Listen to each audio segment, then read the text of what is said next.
कोची पर बैठली यहाँ पर कोची खाई थी क्या कोची पिए थी अंदर अच्छा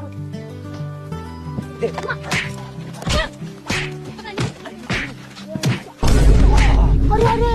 अरे रुक रे अरे जा तलावे था रे और बोलाओ नहीं खेलेला अरे जतला कोची आओ ने हमनी जगह खेलने नाय बाऊ नाय हम नाय खेलबो आय रे जतला बाहर गेने तो भुलान गे नहीं रे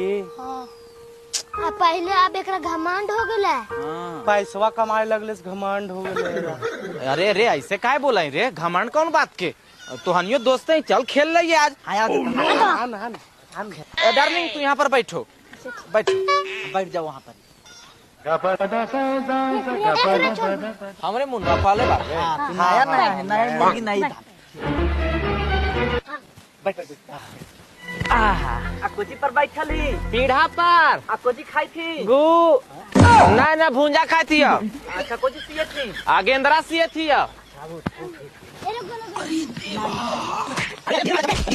गड़बड़े बाबा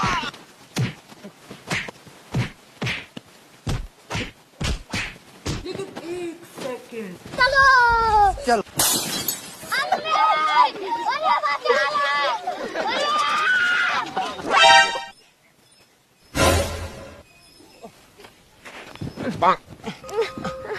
उठ ओखनी कहाँ गल थुन रे तर मुखी कोने लग भाग गेलो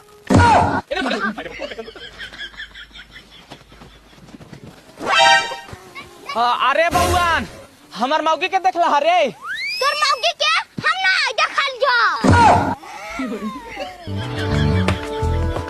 बुतरुआन हमार मौगी के देखला हरे तोर मौगी कौन मकई हम लेके घुस गल तू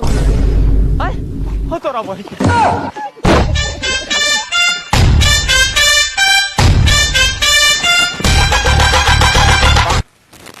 नहीं सारुण के यहाँ कुछ तो गड़बड़ है जरूर कोई ना कोई गड़बड़